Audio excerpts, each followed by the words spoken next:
Assalamualaikum warahmatullahi wabarakatuh. Waalaikumsalam warahmatullahi wabarakatuh. Gimana Bu kabarnya, sehat? Sehat.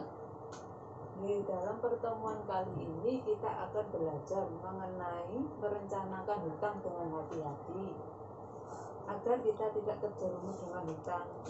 Ibu-ibu di sini punya hutang apa mboten? Kata Bu, Damel napa mawon Bu? nggih damel keperluan anak sekolah, nggih damel biaya belanja Bu. Mari sakniki kita ningali video riyen nggih. Nggih.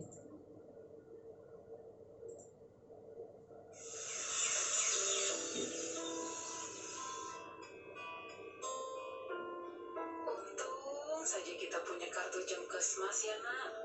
Jadi biaya rumah sakit bisa gratis.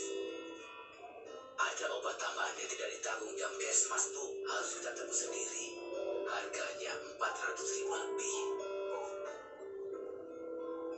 Hah? Ongkos untuk bawa Agus ke sini juga belum dibayar. Kalau dijumlah semuanya jadi 500 ribuan Pak. Ya Tuhan, dari mana kita dapat uang sebanyak itu? Apa kita tidak punya tabungan Bu? Tidak ada Pak. Tabungan ibu di arisan nggak sampai 50 ribu. Tabungan Dewi di sekolah baru habis dipakai bayar uang ujian. Sepertinya kita terpaksa berhutang Pak.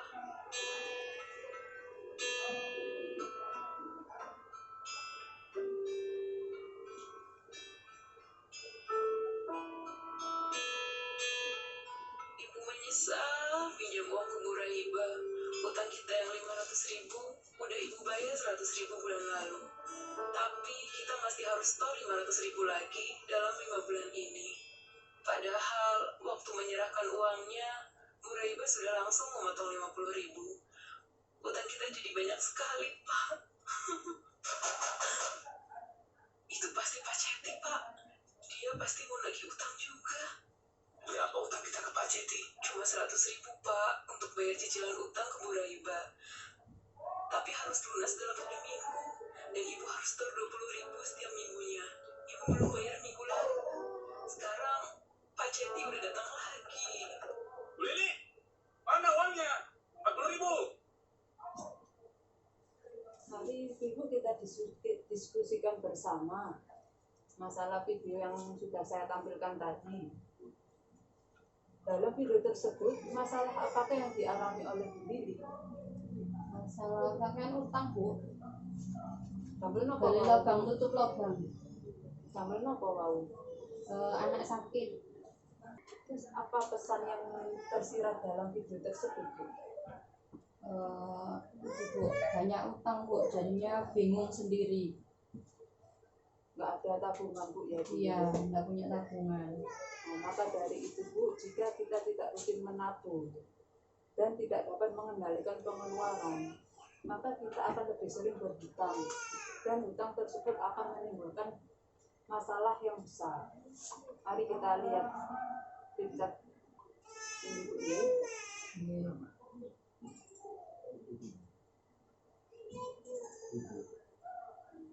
Dalam flipchart ini kita dapat melihat ada 5 hal yang harus kita pikirkan sebelum kita meminjam hutang. Yang pertama, untuk apa kita melakukan pinjaman? Biasanya Ibu kalau minjam hutang untuk apa? Ya kadang kebutuhan darurat Bu, kayak sakit kayak itu tadi. Terus banyak buan Bu.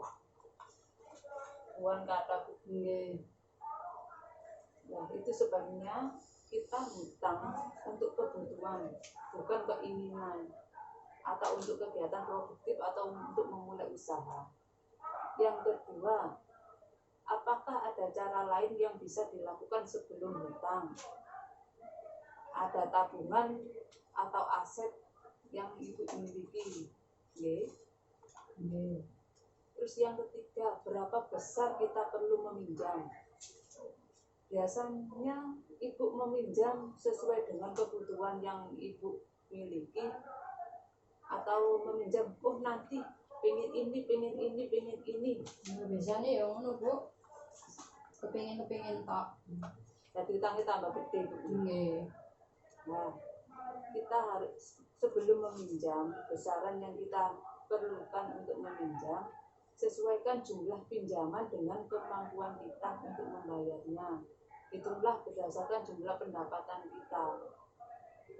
Kadang kita meminjam lebih dari apa yang kita dapatkan, pendapatan kita per bulannya atau per harinya. Terus yang keempat, bagaimana kita dapat membayar kembali pinjaman. Biasanya Ibu kalau meminjam bulanan, harian, atau gimana? Atau pinjam di mana? Minggon Bu, di Bank Dete. Aduh, mana ke ate tapi. Yo aku Bu, ya kemana butuh iku. Nah, sesuaikan Bu waktu pengembaliannya Bu Di. Bila Ibu harian, gajinya harian, ya sesuaikan. Kalau bulanan ya bulanan sesuai dengan pendapatan yang Ibu miliki. Terus yang kelima, kemanakah kita dapat meminjam?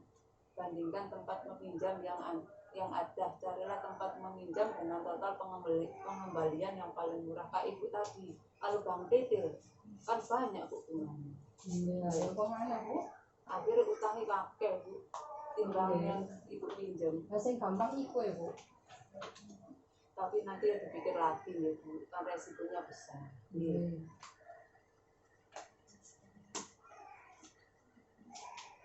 Kita lihat nih Bu, ada cerita. Nanti kita diskusikan bersama nih. Ini ceritanya tentang menghitung mahal murahnya hutang. Suatu hari anak Ibu Lili yang bernama Agus sakit demam berdarah. Ibu Lili membutuhkan uang 500.000 untuk membayar tambahan obat dan biaya transportasi. Pak Rusli baru saja memulai mengerjakan borongan pembangunan rumah selama 4 bulan. Sementara Ibu Lili baru memulai mengumpulkan uang karena musim panen sudah tiba. Dengan demikian Ibu Lili terpaksa harus segera mencari pinjaman. Dari cerita yang saya sampaikan tadi, apakah Ibu Lili boleh mengambil pinjaman? Boleh Bu. Jadi aku mau anak jagane Bu. Terima kasih atas pendapat Ibu. Dari cerita tersebut, kita dapat pahami bahwa Ibu Lili boleh berhutang karena digunakan untuk kebutuhan, yaitu membayar rumah sakit Agus anaknya. Jadi bukan keinginan siapa Ibu ingin anaknya sakit kan gitu. Jadi pinjaman yang diambil Ibu Lili dikarenakan kebutuhan, bukan keinginannya.